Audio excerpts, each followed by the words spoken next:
Sure. So, good afternoon, everybody, and a very warm welcome to our monthly webinar series. This is Yogesh Agiwal from the Crossover team. And those who have been attending our monthly webinar, thanks for joining us for this month also. And for those who are joining us for the first time, we do this on a monthly basis. But now I think December we will skip because of vacation and holiday season. But we'll come back in January with another leadership topic. And just a brief about crossovers. I will share the screen and then kind of walk you through what all we do at crossovers to just get an idea of what we work.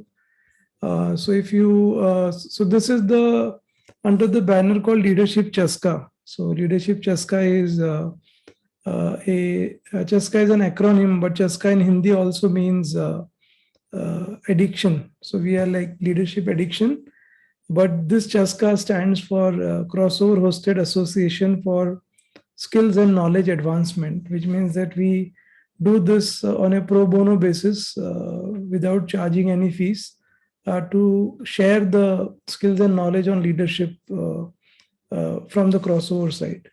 And those who are new, for them, I think we are a 7-year-old company. And if you look at this slide, every company essentially, hires people from all over the world. So you get people coming with different mental models. So somebody who is born and brought up in Pune is so different than somebody who is brought up in Delhi. So definitely there is a different mindset that come together, and there is a culture that is not really aligned culture. So there is still, you get a certain result. But what we do at Crossover is that we do an intervention that essentially works on the way people think, their immunities to change.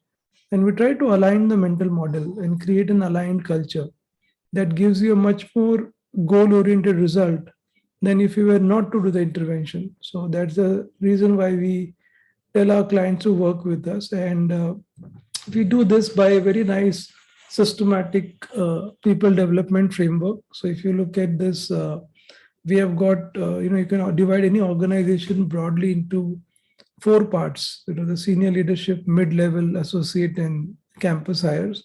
So we have programs for all these levels. So each level, there is a different intensity of program. And we look at 4 facets of leadership: self-leadership, team leadership, operational, and organizational. So self-leadership is the leader's ability to manage his emotions, his communication. Team leadership is how does he inspire the team, how does he delegate the team. Operational leadership is how does he understand numbers, operating margin. And organizational leadership is how does he collaborate, how does he manage change. And the way we do it is that we have a monthly session, followed by a mentor who works with the participant to apply the learning in real life. And then we send them an article, send them a video. They have to submit an application of learning. And then they come for the next topic. And then again, the mentor continues. And then they come for the third topic. And the leaders then come within the organization to come and address them. And what we also do is we prepare the leader to talk to them. So then the participant find it very useful because whatever we taught and whatever the leader says is aligned to them. And then we do a review, we continue the journey. So this can be a 6 months journey, or it can be a 12 months journey.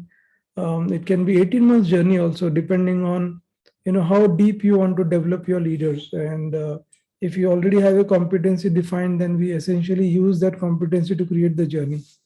And for the very senior leadership, we have coaching. So we have tied up with assessment companies where like Work of Leaders, Harrison, Hogan, and we do the assessment and then do the coaching journey. So there's a broad, I think, 2 slides I just wanted to share with you so you get an idea of the work we do.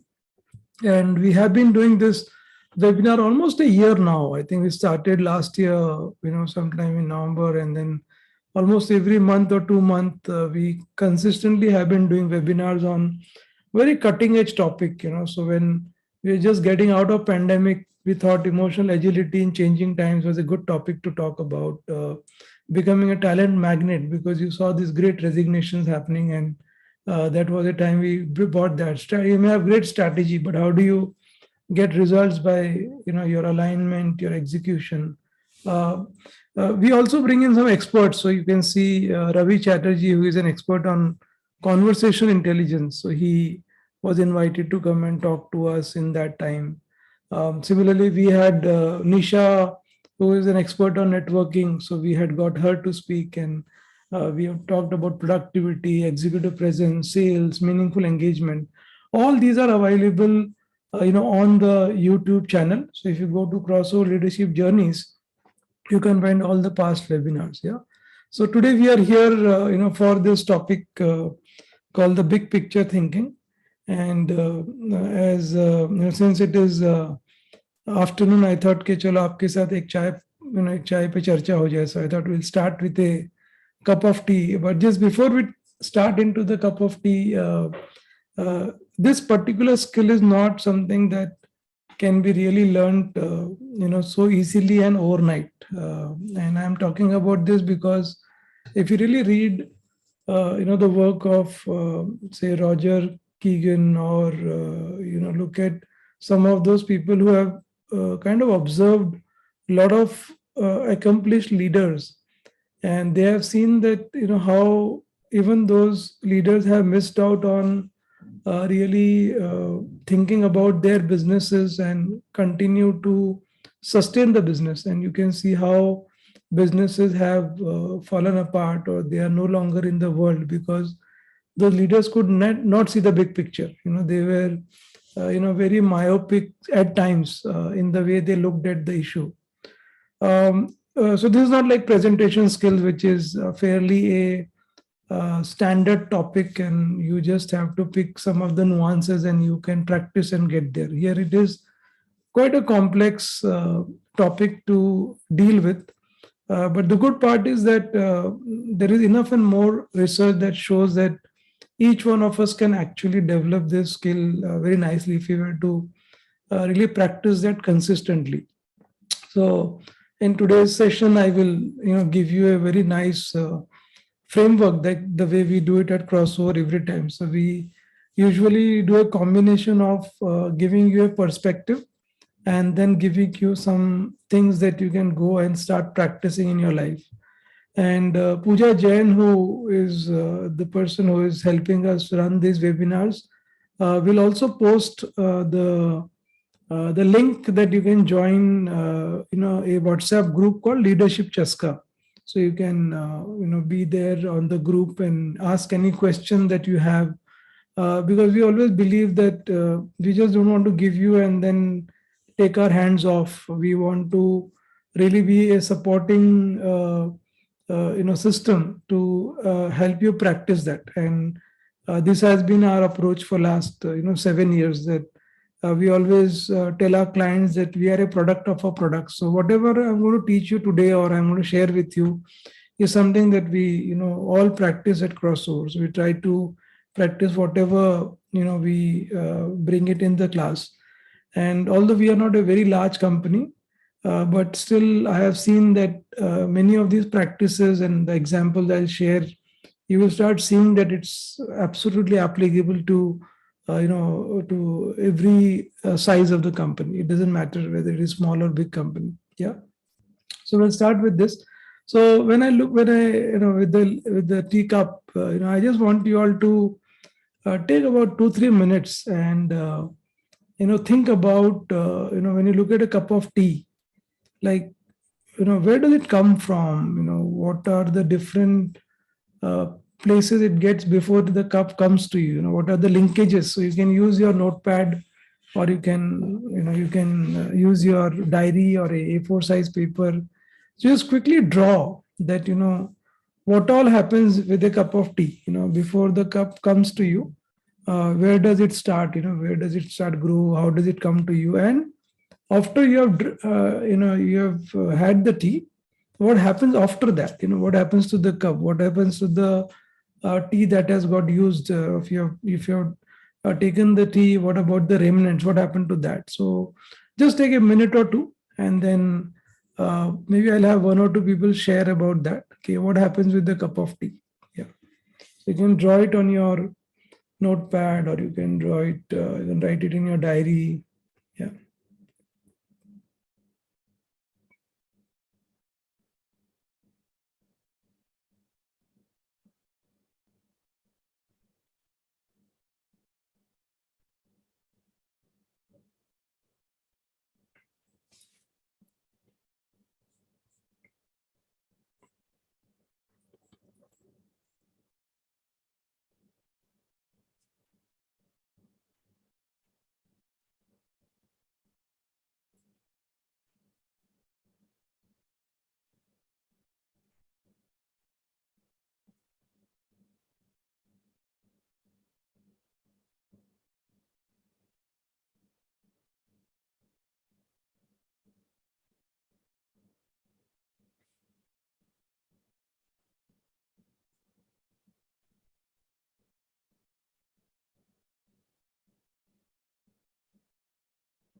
So once you finish your drawing, you can give me a thumbs up, or you can just say that you're done, and then we can have you share with us.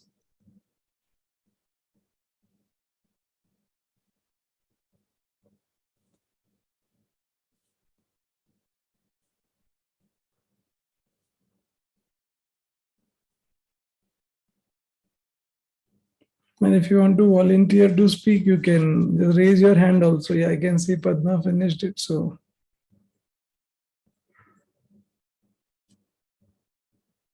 who would like to volunteer to share with us what did you find before and after the cup of tea?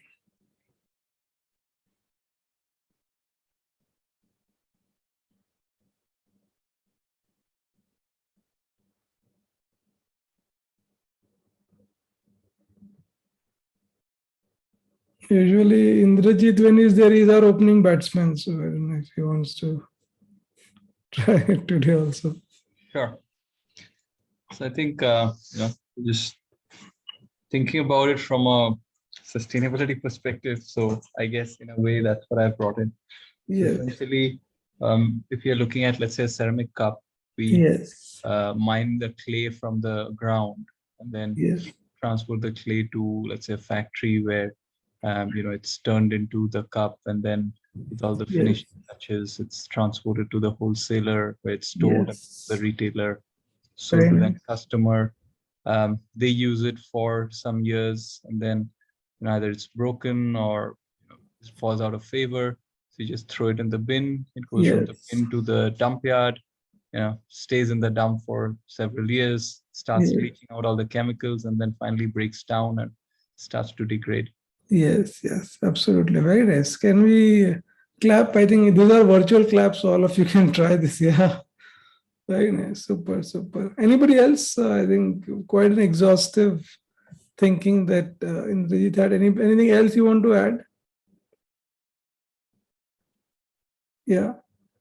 So if you were to really look at what Indrajit really described, you can little bit like add some more things to what Indrajit already shared. So you can see how many things that actually goes in just a cup of tea. So you look at forest, there is agriculture, there is water, there is power, there is water treatment plant, the electricity use, packaging, wrapping.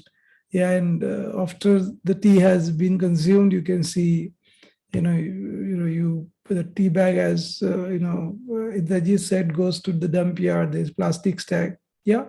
So when you look at this, and this is like the starting point of when we look at big picture thinking, that can I intentionally and forcefully get into the practice of looking at many things and seeing where all the particular thing has got connected to. Because from a business perspective, we don't know which particular element can actually help us in looking at our own business in a new perspective. And many industries that are no longer there today is because the leaders somewhere did not really capture the big picture.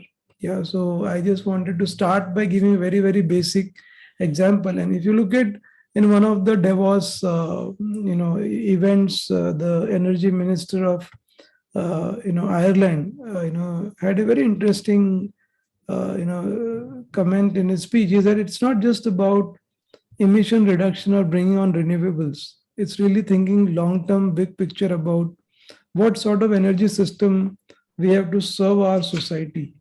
And when I really look at this, and I don't know, I mean, if you know this company in India called Greenco, and they are one of our clients. And when I was talking to them, they are very interesting work they are doing. So they basically are bringing in wind, solar, and hydro together, which means hydro is nothing but generating electricity with water. So what they are doing is they're creating, like artificial rivers, and at two levels. So from the top, the water will flow on the second river, and then the electricity will get generated. But the water that has to be again put it back on the first river is through the solar generated pump. Okay, so you are basically, it's completely green. You are taking the sun, you are converting the energy and putting that back and using water to generate electricity. It's complete green. Now, when you look at this approach of Greenco, is what I think the energy ministry was mentioning. Because otherwise, if you do say parts innovation, so if you do just an innovation of say you got an electrical vehicle, now that's parts innovation because the electricity that is generated to charge the electrical vehicle still is coming from a electricity generation source, which is either a nuclear plant or diesel or coal. Then it is not helping. But if you look at systems innovation, which means you are essentially looking at the entire thing together, you're looking at the producers, you're looking at the consumers, you're actually creating exchanges where you are basically not letting the source also be left alone, but you are thinking about the source from where the power is getting generated. And that's essentially the starting point of big picture thinking, that are we looking at the system as a whole? And that is where it is not easy, because if you are a solar manufacturer, then you are like very limited to that particular segment that you're dealing with. You're not really thinking about hydro, you're not thinking about wind. Wind guys only think about wind, and when there's no wind, the cost of that windmill is skyrocketing to the overall cost. But if you have this combination of wind, hydro, and solar, it's a great combination. But then there are other challenges of the cost, the time when the windmill is not active. So there are many elements. But the point here is that can we at least have the starting point where you are starting to think that I cannot think in isolation. Yeah, and this is where I think this definition came into play. Any discipline that enables us to see the interrelationship and patterns of change as opposed to snapshot of situation and helps us in seeing the whole is big picture. Yeah. So I'll just take a pause here, and any thoughts or reflection that whatever I shared so far, anything you want to reflect or thought about it.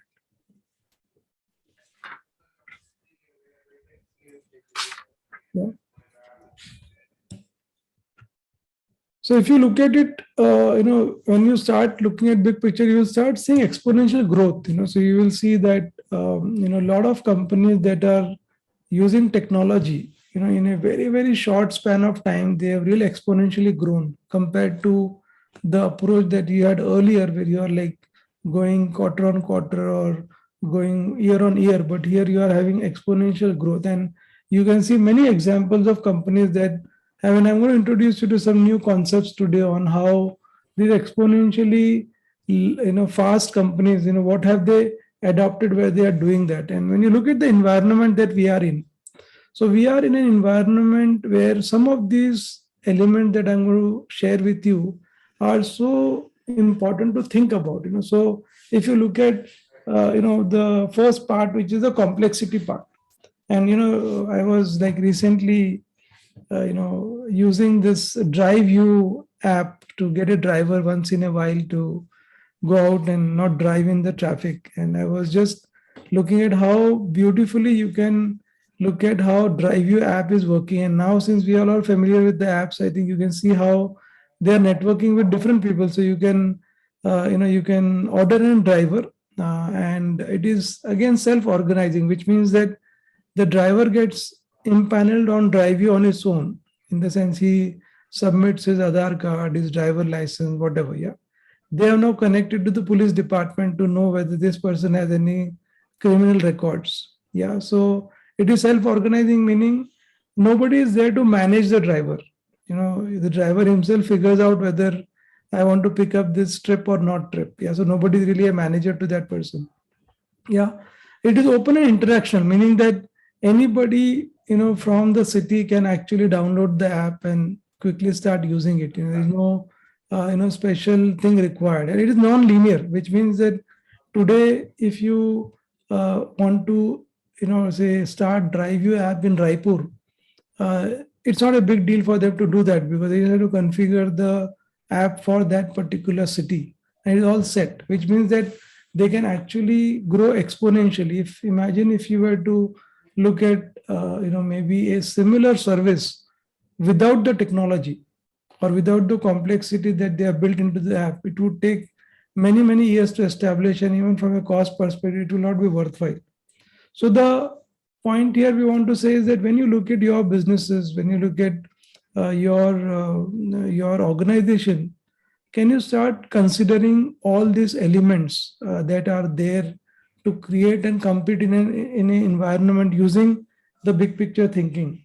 So when you look at this, you can see that it is moving from centralized to decentralized, which means that there is, the companies are essentially running on its own, which is that they are not really a planned company anymore, because they just get disrupted and they are not really having a plan that okay, we'll operate this way only, because they were just evolve.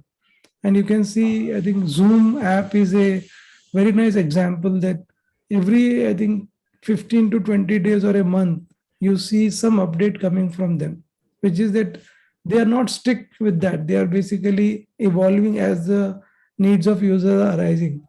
And they are not linear, which means they are networked. So today, if you look at DriveU app or many of these apps, we never knew earlier that Uber could also deliver food, or Uber could also be a courier service, because they start basically networking and creating networks along with them. And the last part, as I was talking, is they are not by designed by in a certain format, but they essentially try to be self-organizing. These are some of the characteristics of the complex adaptive system. And many of you may have heard about VUCA, which was a term that we have been using for quite some time. But now the new term is BANI. BANI is, I think, brittle, anxious, non-linear, and incomprehensible. So it's a new term that you can see, and you can see how brittle the system is, which means that I think Byju's, who was such a darling of stock market and also the investors, is suddenly into trouble quite a bit. So it's so brittle. Yeah, it is anxious, meaning people really don't know what will disrupt them. So today, most people are not worried about the competition from their own industry, but they are all worried about competition from somebody else coming into and taking away their market share. So there are lots and lots of companies who had no idea that how some other industry can take over that. So the courier industry never thought that say Swiggy can be a can take away their market of courier, for example, Rapido, for example. People never thought that. I think even without appointing a courier person, the courier can get delivered. So these are times of Bani and not VUCA, as we can see along. So in this complex adaptive system, so CAS is a new term that you may want to consider. And what we are saying is that the system is complex, but it also has to be adaptive. And what is the ask from the leaders? What are we expecting from the leaders? So there are three things that we are expecting. One is they have to be perpetual, meaning they have to be constantly thinking about change. They have to be thinking about how the future will look like. And today's skill, and we're going to talk about the practices that can help you become big picture. And second is omnipresent, so which means that it has to be pervasive, and finally it should be exponentially expanding. That are the three things that we would need that. And if you were to do that, there are two dimensions that we have to look at. And I'm going to pause here for you to just take a look at this particular two axis. One is the horizontal axis, another is the vertical axis. And you would observe that let me not tell you what you will observe. You observe and tell me what are your observation when you look at this horizontal and vertical axis, from a development angle, and from a business big picture thinking angle. What do you think is the correlation, and why do you think these both are required in the new environment? So take a look and share your thoughts with me.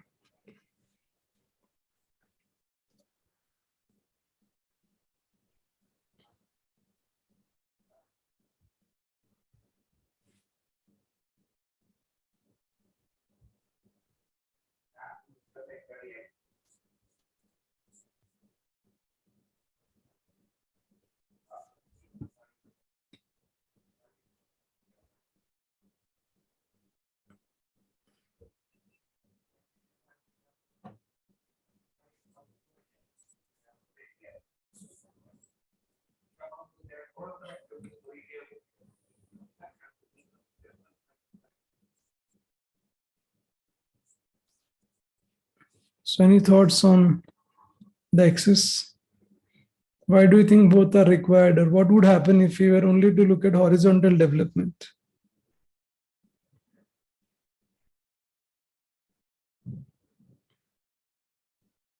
And there is no right or wrong answer, it's just a learning session. So feel free to share any thought that you have. Sir, if we go only for this horizontal development, then we won't be getting that big picture which we are talking about. We'll be like limited to that certain sector or certain area only. We won't be developing in other sectors or areas. We won't be knowing about other stuffs. Very nice, very nice. But any particular thing that you are seeing in vertical that will help us what you are saying? Why, like for example, I say values and beliefs. How does that really connect with dealing with VUCA world or Bani, or looking at our business from a big picture angle? Like, where do you think values and belief play into this whole game?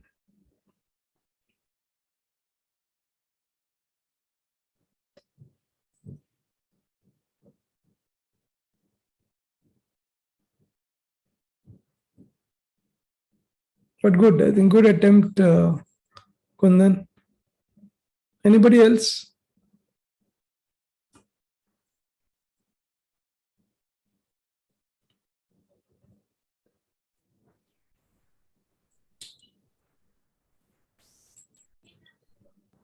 Yogesh, you're able to hear me? Yeah, I can. Now I can hear you. Yeah, the vertical thing seems to have a focus on personal attributes. Yes. You see, attitude, interpersonal, Yes. credibility. Yes. But how is it connected to big picture? Meaning, how is it connected to business? I mean, these are values that can add on to the big picture. Hmm. If you're looking, say, from the perspective of growth, rather, if you have to use the word growth Yes. as an addendum to big picture, Yes. these attributes are very important. Now, Yes. skills, knowledge, capability, task, IQ, professional credibility, all these are, so mandatory, in fact. These are the ones that you imbibe,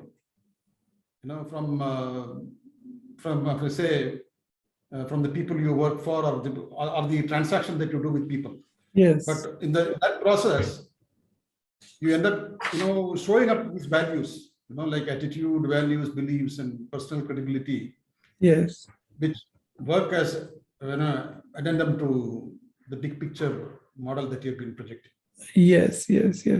So very nice, Sunil. Thank you so much. One more thing that I want to really bring it to everybody's attention is that, see, many a times when we look at values and beliefs, and when we look at business, we somehow, try to almost make it a permanent thinking about our business, that our belief is that, nobody else can erode us, for example. Yeah. And but when we start really becoming vulnerable with our own values and beliefs, which means that I am open to saying that maybe I should be watchful about which other industry can disrupt me, or what are the opportunities that I can make the connection. So if I were to look at only the horizontal part, then it is almost like fixated, which means that my past experience, past qualification, past capabilities driving that, or the knowledge or skills that I have. But if I look at the vertical part, then I'm very vulnerable to any change. I don't really have any problem in somebody coming and giving me inputs that is very different than what I would actually generally think about. So if I were to, and we are not saying that horizontal is not to be given importance. In fact, we are what we are because of what we have learned and what we have experienced in the past. But the same experience actually can impact your future. And hence the vertical angle, also has to be kept in mind. So it's a very important slide. And what I want you all to do after the webinar, and as you start practicing what you're learning today, is to go and see for yourself, where do you stand in all of these dimensions of vertical growth as well as the horizontal growth. And you may want to consider and see for yourself. And as we go along in this journey, if you look at this glass, I think the glass which is there right now, which you can call it as the horizontal glass, which means that no matter how much you pour in the same glass, nothing much would happen.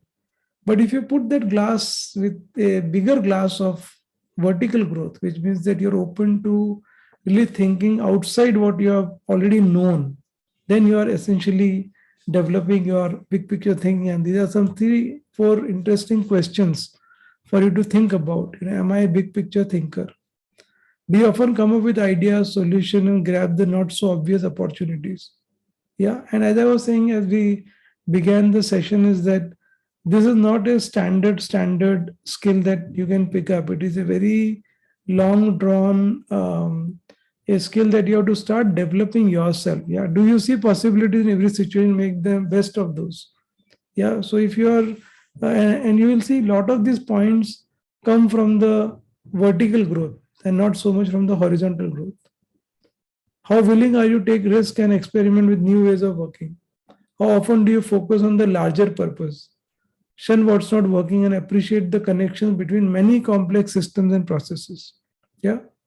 So if you have to start expanding this, and you will start seeing this, as we start expanding this, you will start seeing that how will, I'll give you a very interesting example of Intel, and which has been such a successful company for decades. And if you look at Intel, what they realized, and Andy Grove, if you read his book, he said that they were actually manufacturing this memory chips, and they knew that the Japanese industry is catching up very fast with Intel, and they knew that at some point Japanese will actually take over them in terms of creating the same chip at a very, very low cost.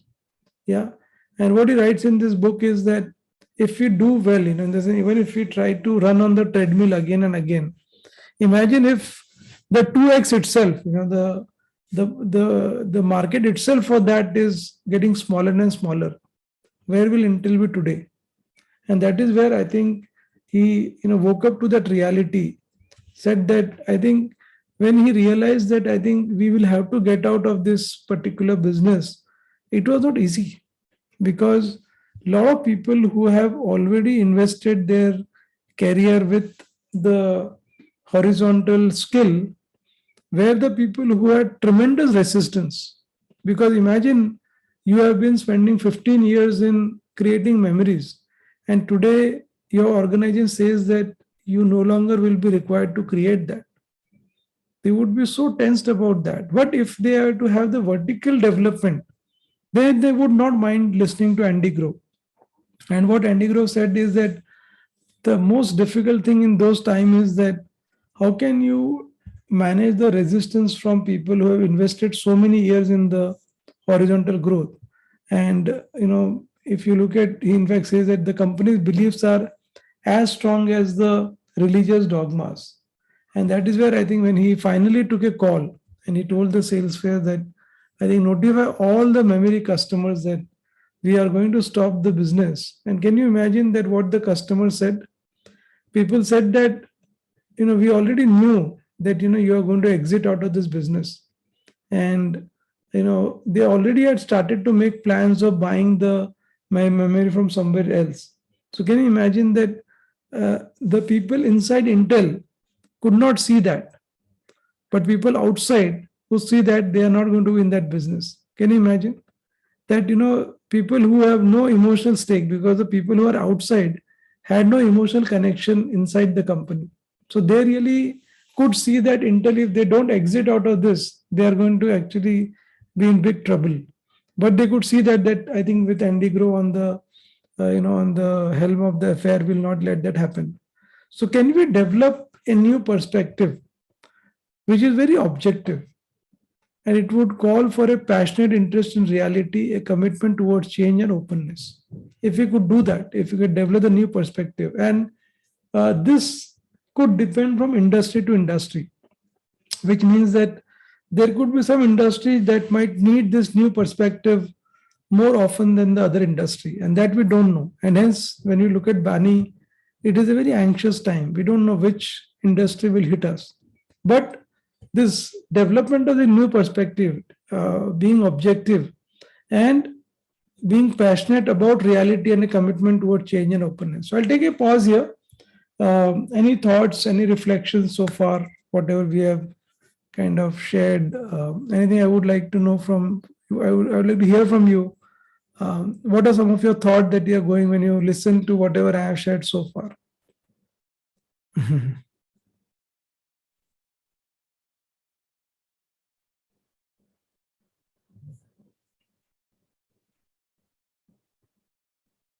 I know it's a very tricky topic, but I really want you all to also engage and start thinking about what have you seen so far in about horizontal growth, why is it required, about the Intel story, and how can we really wake up, to the reality.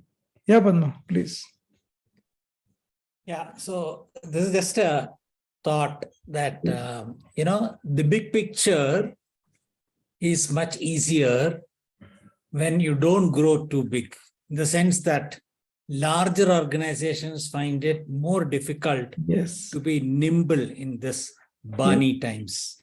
Yes. Whereas nimble-footed smaller organizations, or even larger organizations which operate like smaller organizations, Yes. have their units which are fairly independent and fairly, self-driving, Yes. find it easier to have the necessary flexibility and the agility Yes. to keep up with the times. Yes. Whereas monolith organizations, very huge organizations which have multiple levels of hierarchy, Yes. even though they may have the big picture, they may have the ability to see the big picture, their ability to dance, or Yes. like the famous IBM example of even elephants can dance. Yes. The example, today is all the more relevant for Yes. larger organizations to really start developing a big picture at one end and operational smallness, or I Yes. don't know what is the right term for Yes. that. Yes. No, completely. I am with you on this, Padma. And what we are telling our clients is that can the entire leadership be get trained on this whole model, so that when they are actually working as a team, nobody is going through the same herd thinking or herd mentality. Everybody is questioning each other, and soon we are going to look at the model on how we are going to develop the skill for ourselves. So if you really look at how do we develop our big picture thinking, and you can see lots of research in this space. But what I think the crossover content team has done is to make it fairly easy for people to start practicing this. And I can tell you that we have been running this for a lot of our clients, and the leaders who have started to practice for last 3-4 years have found this to be a very, very powerful model to do that part. Yeah. So if you look at the first part, which is I think the mindset part, and I'm going to talk about 4 different elements under the mindset part. And then we look at the systems thinking, and I'll play a small video of Dr. Russell Akoff, one of the pioneers in this field of systems thinking, and we'll have 4 elements in that also. If you do these 2 parts, which is the look at our mindset and follow the process, you will start to develop big picture thinking. And the moment you start to develop your big picture thinking, you start getting lots and lots of ideas for your organization, for your department, for your business. Yeah. So let's start with the first one, which is, I think, if you look at this very interesting quote by Nico Canner, he talks about, so if you look at the right side, how many of you can see rabbit? You can maybe give me a thumbs up. And how many of you can see a duck?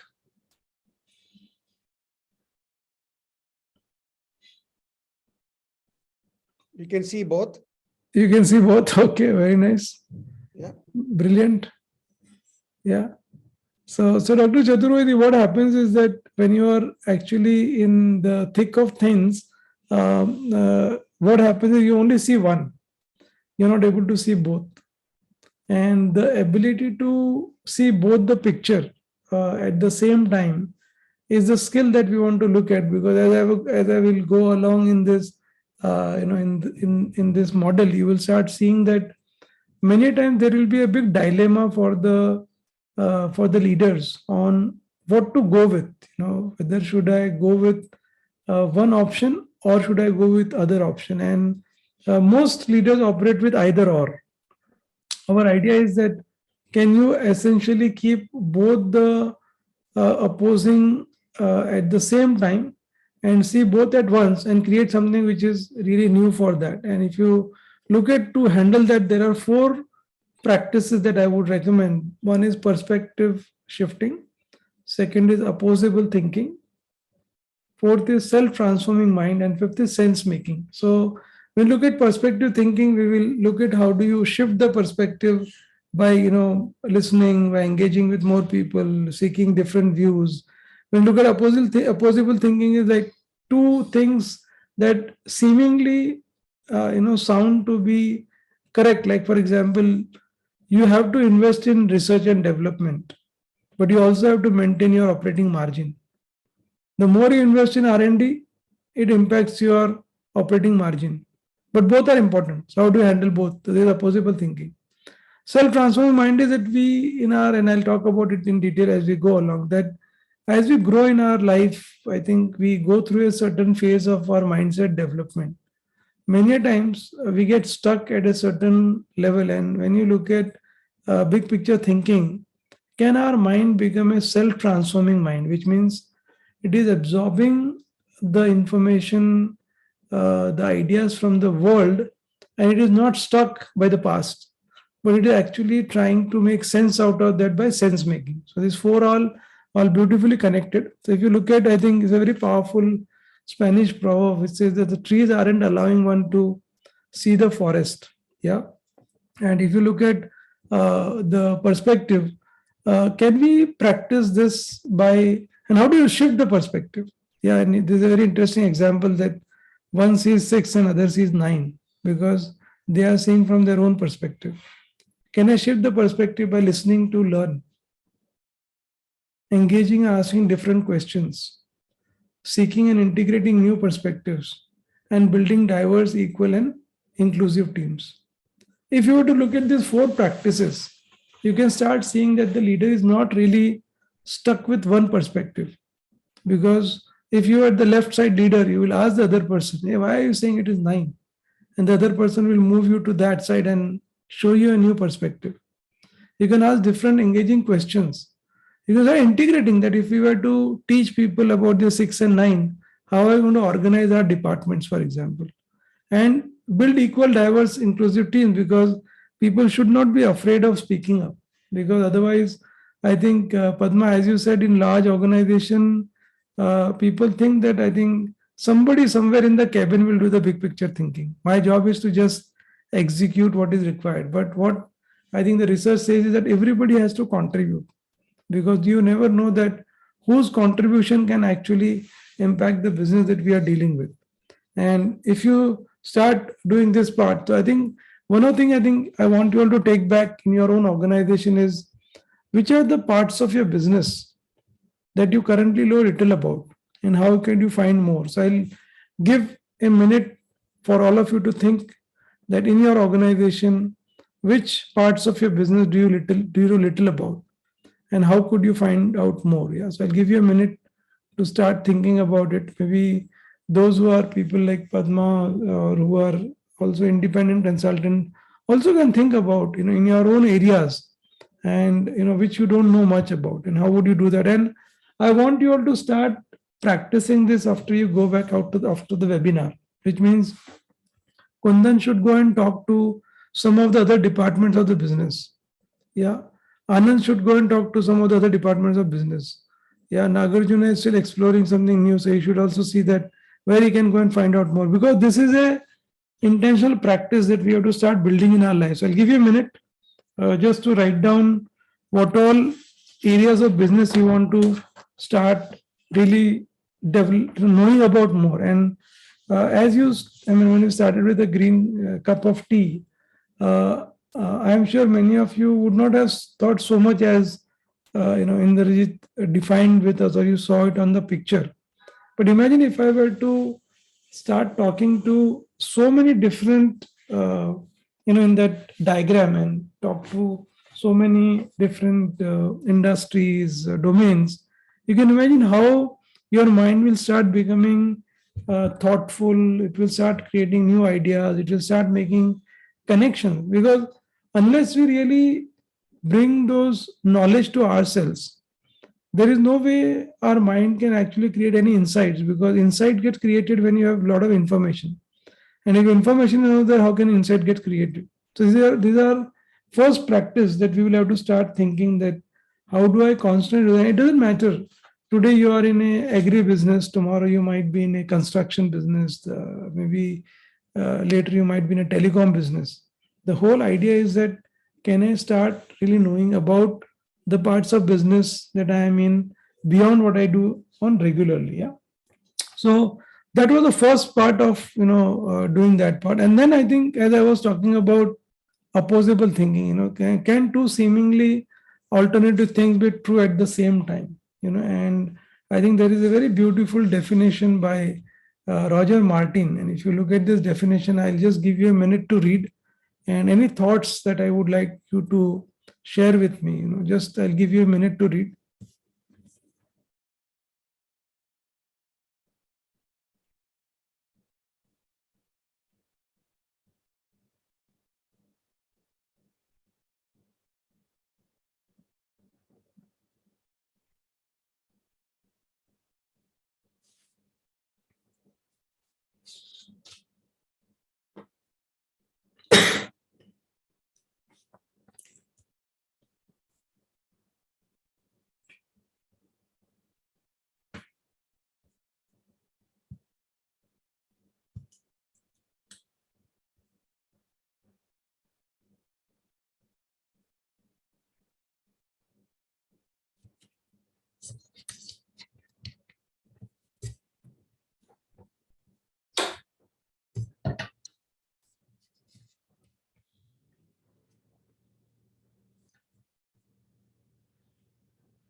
So any thoughts, any reflections?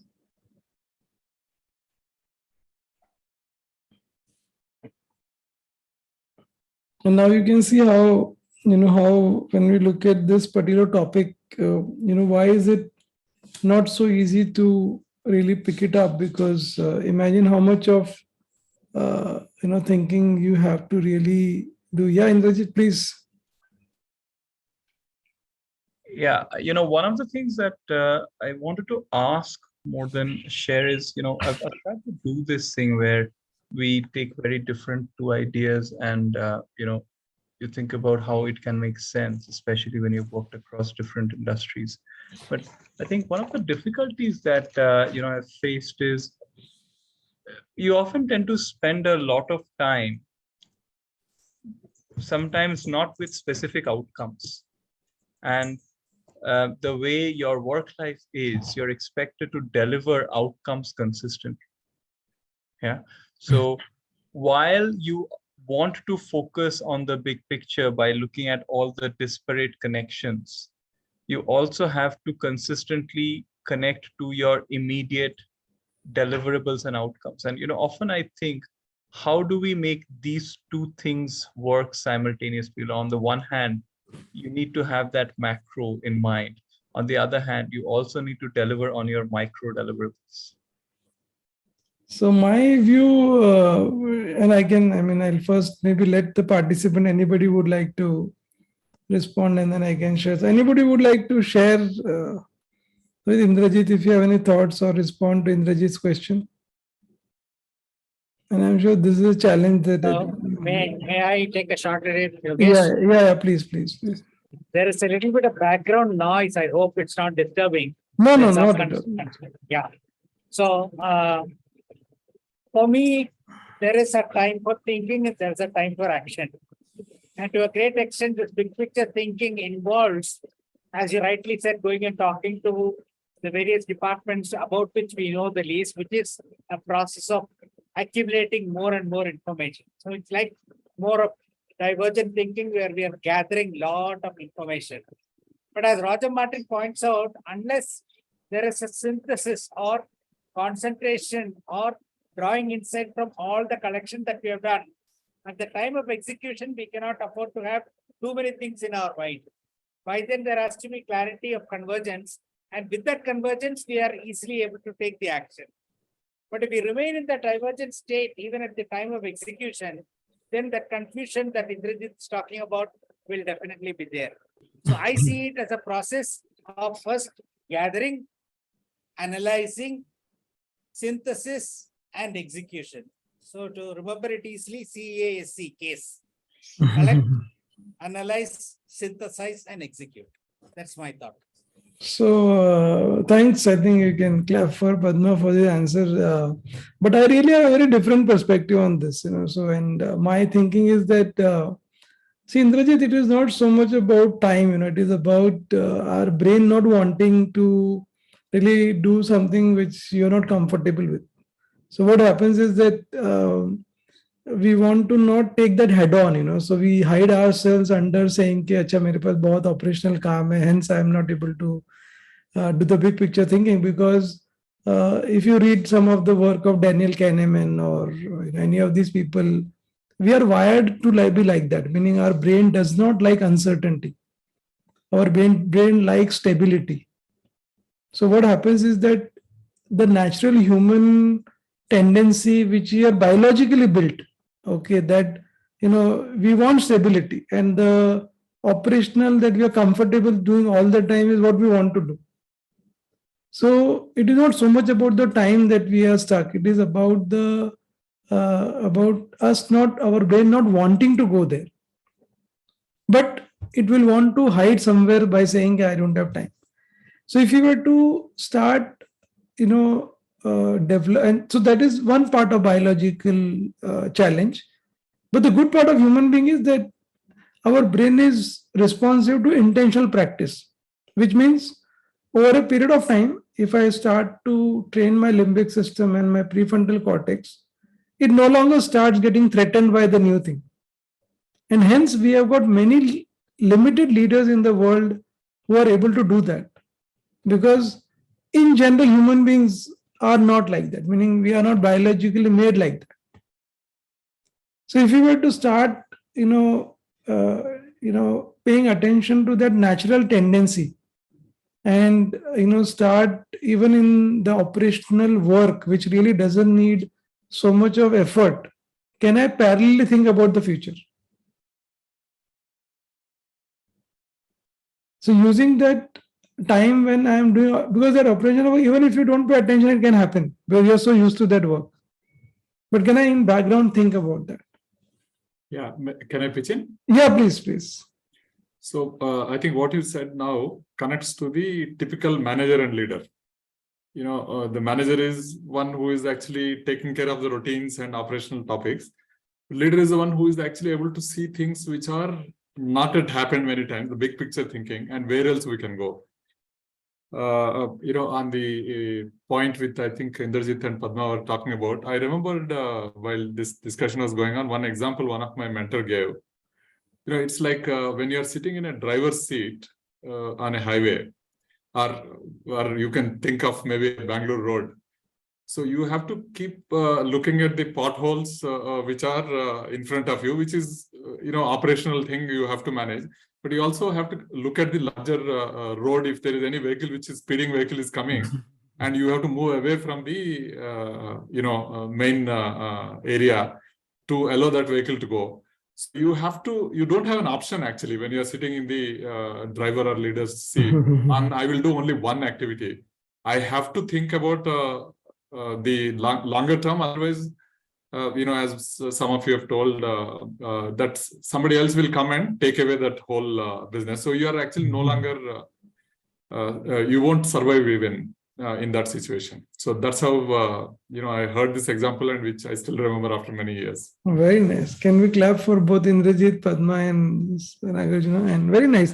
And some of these things, like the way Nagarjuna talked about the mentor, I always tell my participant that don't ever underestimate the benefit of talking to people where seemingly it may sound as if I don't know what is the point of meeting this person, and in the sense, on one hand you're struggling with your time, right? Everybody has a limited time. On the other hand, and I can give you so many examples of people I have met, and after meeting them I realized that there is such a good business chemistry that we can develop.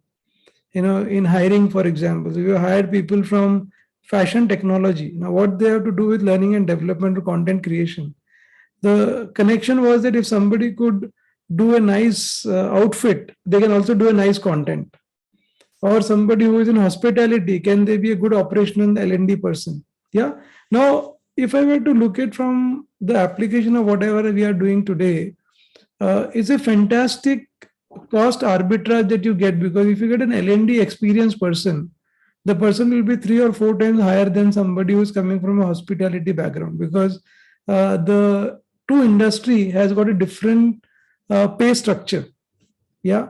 So if I were to run a learning and development organization at a low cost, yet giving a much more higher customer satisfaction, because somebody who comes from an hospitality background is much more equipped to create a wow with the customer than somebody who's been in the L&D for so many years. Because for them, it will become a routine. Yeah. So you can start as we go along. And as I said from the beginning, that there's not a straightforward skill to develop. It is a skill that will take some time. But once you start enjoying this, you will never want to go back to your earlier standard operational pattern. Yeah, you will want to always do that. And you can see how leaders have to really navigate those polarities. And these are like fantastic collection of, on one hand, you have to lead with confidence. Other side, you have to also demonstrate humility. You have to have a lot of answers, but you have to also ask the right questions. You have to support the team, but you have to also provide the team to be on their own. You have to be decisive, but you have to be inclusive. Now, if you're inclusive, then decision take longer time. Yeah. You have to communicate confidently, yes, listen intently. Yeah. You have to manage complexity, yes, yet keeps things simple. And you have to, while you have to execute to the plan, but you also have to start learning and reiterating what is going along. And for all these polarities, if you really look at this slide of how our mind really develops over a period of time, so when we are a child or when we are young in our career, we are more like conformer, so we are faithful to our work, we follow what is told to us, we are aligned, we seek direction, we are reliant. Yeah, that is one stage of our mental complexity. As we become experienced, we start becoming more independent. We start becoming achievers in life because we have got, say, 10, 15 years of experience. And that is the time you start, really leading the team. And there's nothing wrong in that. But the problem is when you start leading, starting problem solving, being independent, compared to if you look at the last stage, which is the self-transforming mind. And that is where you are not independent, but you're interdependent, which means you are valuing an interdependent thinking. And that is where we are bringing this element of, are we still at the self-authoring mind, or are we a self-transforming mind? And you can see some of the very interesting observation here, that in the self-authoring mind, the leader is learning to lead. Whereas in self-transforming mind, the leader is leading to learn, which means he's trying to figure out, when I'm leading, what are some of the new things that I can learn from my team. When he is a self-authoring mind, he is solving problems, and that gives him a lot of pride. But when you are at a self-transforming mind, you're finding the problem in the organization. You're not just solving, we're solving, somebody else will do. So my job is to figure out that in next 2 years, what is the problem that is going to occur in our business. So you're not spending time in solving problem.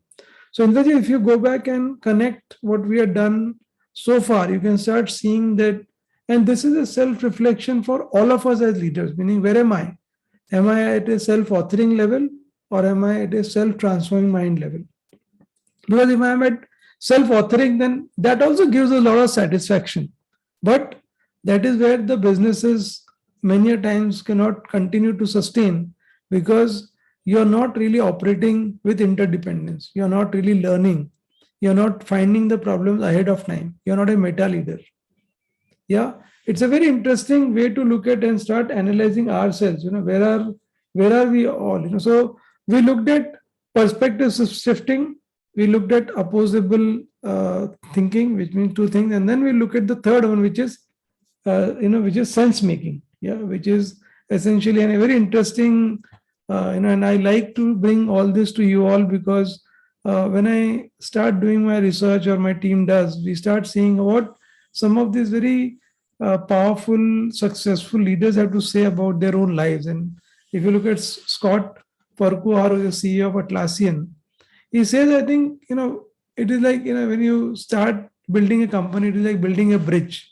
You spend a lot of time designing and you start really, but it is actually more like a garden, much more organic, which means that you plant the seeds in the garden and you fertilize them, water them. So it is not really a standard pattern that you're following. You're basically making sense of things as you're moving along.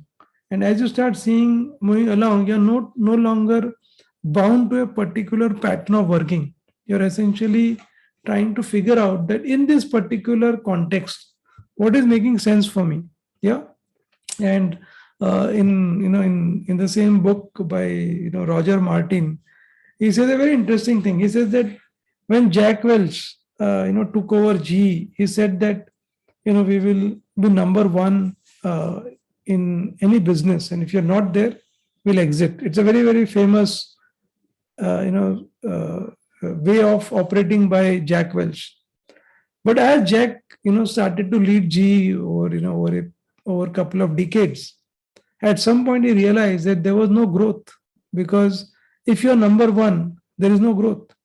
Now the same Jack Welch actually went back and said that if you are in any business and more than 45%, you have to exit out of that business. In the sense, he wanted companies to be smaller. He wanted to start with 15% market share so they can go to a higher market share. So the point is, even leaders like Jack Welch, who have been so respected in the whole leadership space, had to make sense as the time passes. So as we are starting to see, and if you connect back to the vertical and horizontal development that you spoke about, it should be a combination of both, which means that you have to also know the domain, the industry that you are in. On the other hand, you should be so vulnerable to not getting stuck with the pattern that you are building. And that is where I think this interesting thing, which is very similar to what you saw in the self-authoring mind, is that when we are in our childhood, we borrow tools from our colleagues, from our fellow students, from our teacher, to essentially solve certain problem. And then at some point we create our own tools. We have learned whatever coding or ways to do that. But many times we get stuck at the creating tools level. We are not really moving forward from that. So this and the slide on self-authoring mind gets connected, which means that in any point of time in our journey of leadership, I think we should not get stuck, with only the part of thing that we are comfortable with, but always constantly search. And this is the part that we are talking about, the mindset part. And I think before I really close this part and move to the next part of the model, I want you to just start thinking that, are we doing holistic thinking or are we doing analytical thinking? And we're not saying that I think anything is right or wrong, but the tendency of us doing an analytical thinking for a particular section is much higher than holistic thinking. So if we were to look at any situation, any problem, any business dilemma, can I move from analytical thinking to system thinking? And can I look at reductionism for simple problem solving to holism for systemic issues? So if there is a particular small problem which is more specific to a particular area, reductionism to simple is all right. But if you want to look at system as a whole, then I think, and we can go back to our initial example of the solar, hydro, and wind, where if we were to solve that problem, we have to look at whole thing as a system. Yeah. And in our crossover, when when Ridhima and we go and meet our clients, many a times clients will tell us that, hey, can you do a team building exercise? And we ask them, why do you want to do this? And when they start sharing with us, we realize that it has nothing to do with the team building. It was to do with the way the last change management issue was not handled well. So if you can go back and really re-implement the change management, you don't really need team building exercise. So our idea is that in our conversation, am I able to figure out what actually is the problem rather than just giving what they are asking to do that part? Yeah. And so if you look at the second part of our model, so we covered the mindset quite a bit. And as I said, that you'll have to start practicing as you go along. We'll now move to the systems thinking about, which is a process. And we start with, the system thing. I'm going to introduce you all to Russell Akoff. It's a very, very beautiful video. I'm going to play it now. And I want you all to start, making some notes as Russell speaks about it and share your reflection, when I do that. But before I bring in the second part, any questions, anything that you would like to share? Yeah. I think we are at 4:20, so we had budgeted at 4:30. There's quite a bit to cover. So let me play the video and then I can summarize the last part. So give me a second to just share the video with all of you. And then we can, summarize and close the session for today. So just give me 1 second. I'll share the sound, optimize it, and play the video.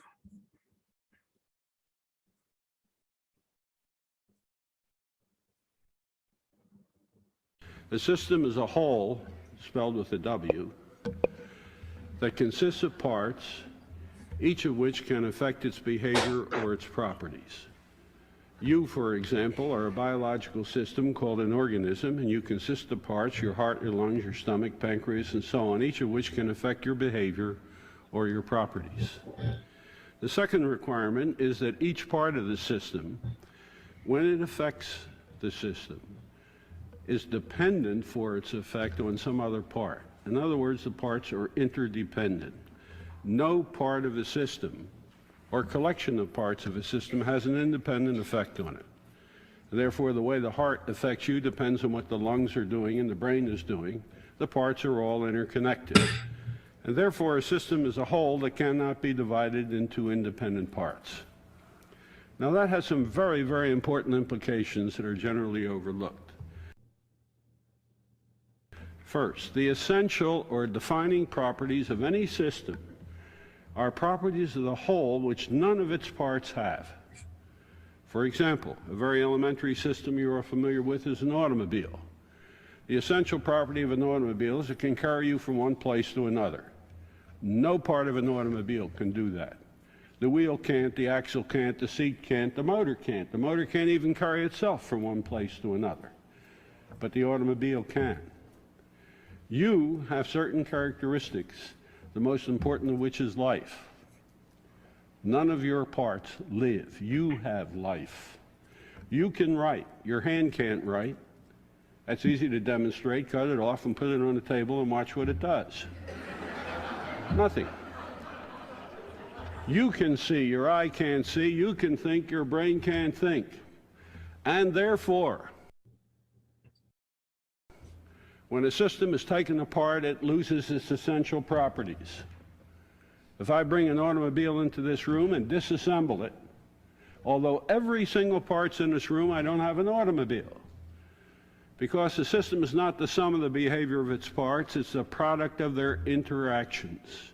Now, what does that mean? If we have a system of improvement that's directed at improving the parts taken separately, you can be absolutely sure that the performance of the whole will not be improved. And that can be rigorously proven. But most applications of improvement programs are directed at improving the parts taken separately, not the whole. Basic principle. An improvement program must be directed at what you want, not at what you don't want. Systems principle that is ignored in most of the practices is that they practice in a way which derives from the work of Walter Shewhart at Bell Telephone Laboratories in the 1930s. Shewhart developed statistical techniques for determining defects. A defect is something that's wrong. Now, this should be perfectly obvious. When you get rid of something that you don't want, you don't necessarily get what you do want. And so finding deficiencies and getting rid of them is not a way of improving performance of a system. And determining what you want requires your redesigning the system, not for the future, but right now, and asking yourself, what would you do right now if you could do whatever you wanted to? Because if you don't know what you would do if you could do whatever you wanted to, how in the world can you know what you can do under constraints? But people don't ask themselves that question. Continuous improvement isn't nearly as important as discontinuous improvement. Creativity is a discontinuity. A creative act breaks with the chain that has come before it. It's not continuous. One never becomes a leader by continuously improving. That's imitation of the leader. You never overcome a leader by imitating them and improving slightly. You only become a leader by leapfrogging those who are ahead of you. And that comes about through creativity. Hey, I have a question for you. If I were to present you my data in the form of this boring Excel spreadsheets,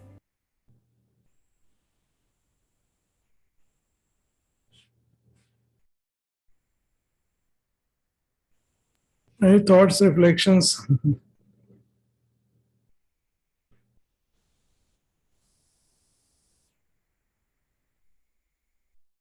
Very intense, I think 5 principles to really, profound video, I can imagine. I'll get Pooja to post it on the Leadership Chaska WhatsApp group. Yeah. So the observation that when a system is taken apart, it loses the characteristics. Yes. And it's not a sum of the capabilities of the parts that make the system, Yes. but a product. That's a very powerful thought. Yes. Very powerful. Very powerful. Very powerful. Yeah.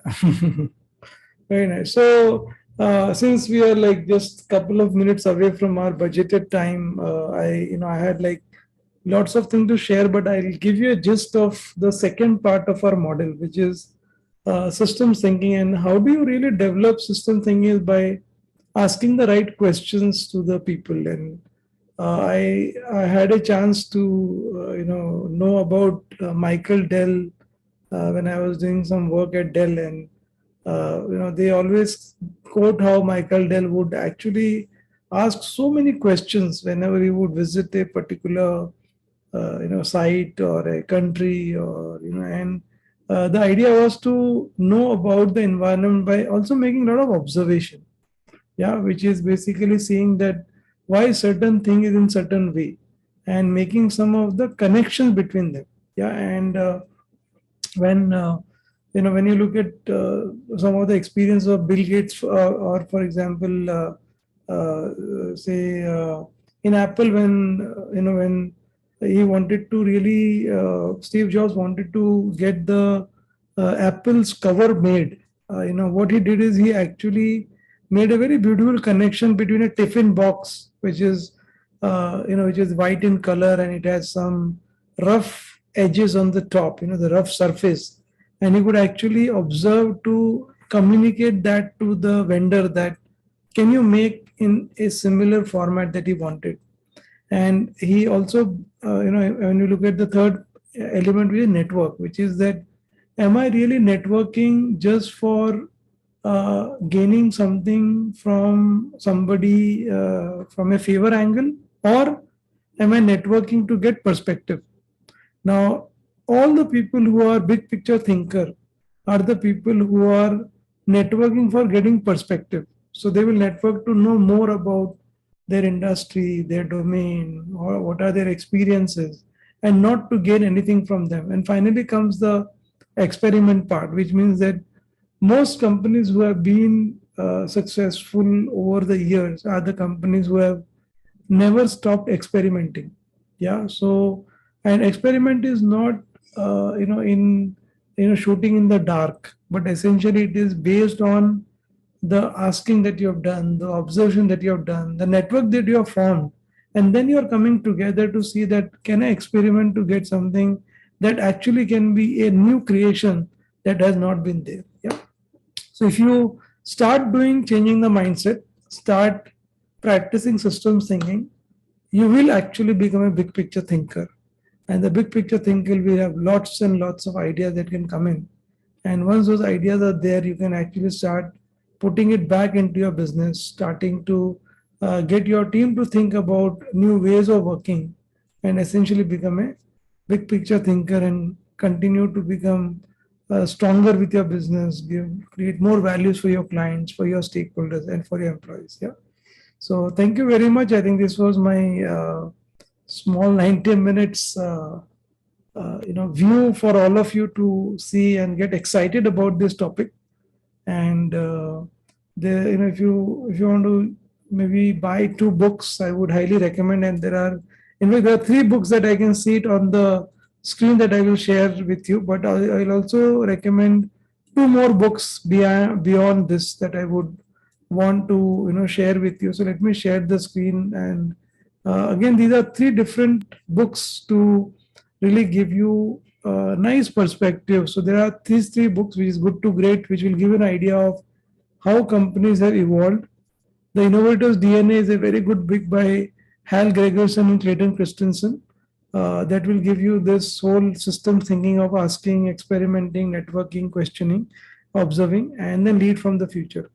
Now, besides the 3 books, there are 2 more books, one is both by Roger King, and the book is Great Choices, and other is Opposable Thinking. Yeah, Great Choices and Opposable Thinking by Roger King. So you can buy this 2 more books besides this 3 books, and you can take advantage of fantastic research that he has done. And if you guys would like to run this program for your organization, for your leaders, feel free to let Ridhima know. And Ridhima anyway is going to be in touch with you. She will be sending updates on what all we do. So take time to read her emails, and once in a while do reply to her, because sales job is sometimes very difficult if you don't motivate by responding. So even if you don't read the mail, just reply to her, thank you for your email, great job, Ridhima. Something like that you can do for her. Yeah, so good. I have another 5 minutes. Anything, any questions, any reflections that you would want to share about the program, about what you found valuable, any other topic that for future you want us to conduct? Otherwise, we'll keep bringing. Yeah, Chaturvedi sir. Good evening. See, I run an NGO. Sure. And then day-to-day problems in an NGO are as many as an industry also has. Yes. Yes. Besides that, the pressures from government on NGOs is very high these days. Yes. Okay? Yes. And, even CSR funds are being squeezed. Yes. Are taken for national purpose. Yes. Now, in this particular situation, it is almost like, a standstill for many of the NGOs. Yes. Is it possible that you can take time to see that some special programs are conducted for NGOs, for development of NGOs? Like we can think of NGO management, and we can think of a grant writing, marketing, and then how to approach an organization for funding. These are all topics which are Yes, essential yes. for NGO. So my thinking, Dr. Chaturvedi, is that see, if we can develop people in leadership, then it doesn't matter whether it is NGO or it is another other organization. So what I suggest to you is that we run an open program called Emerging Leaders Program.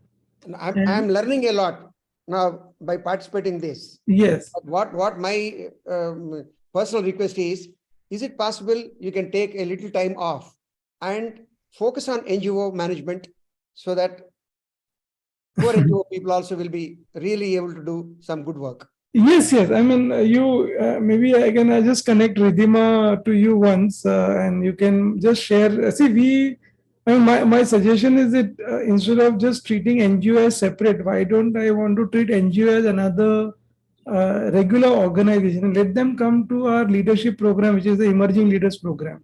It's a fantastic program for mid-level people. So you can actually tell Ridhima who are the NGOs in your connections and let some of the mid-level people come and attend the program, because I can tell you that one program is so powerful that they really change the way people operate. And it doesn't matter whether it is NGO, because we don't want to say that NGO is any different than any other organization. You know, the problems are similar, you know, whether it is NGO or any other corporate. Yeah. So management. Anyway. yeah, so we already have a nice program. Let them come in the program. In fact, when they come for that program, they will get a lot of perspective from different people who are there in the program. So that itself is a great development. Any age for attending these programs? No. I mean, generally we say that anybody. I'm 75. Yeah, please join. Just you can join as our regular guest, no problem. Yeah. But you can connect with Ridhima and she can help. I'll be in touch. I'll be in touch. Thank you so much. Okay. Anybody else? Any reflections? Yeah, I can see. Okay, then Pooja again posted the WhatsApp link. So please join this leadership Chaska, and you can, Pooja will send something or the other every week for you to raise. Yeah, and I think we have another 2 minutes there. Padma, you can do the closing remark also for us.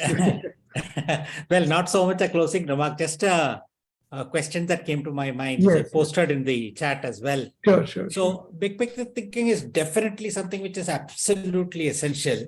Yeah. But I was just trying to see how does big picture thinking align to the execution excellence, which is also extremely important.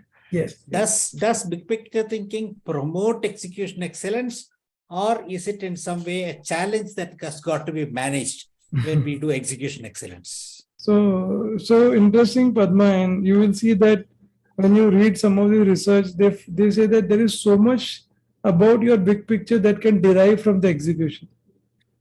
But the companies who don't pick up execution as a source of renewal, they really don't sustain. So they are absolutely hand in glove. And a very classic example is the Ola scooter. They had like super big picture thing about creating electric scooters, but their execution was failed. Yeah, the first scooter burned, the people could not order in the website, the insurance companies, connection was broken. So execution really impacted the big picture, what they had created. Yeah. So, and on the other hand, there are companies who quickly pick up on the ground that, oh, their picture, they didn't think about this, and can I fix it quickly?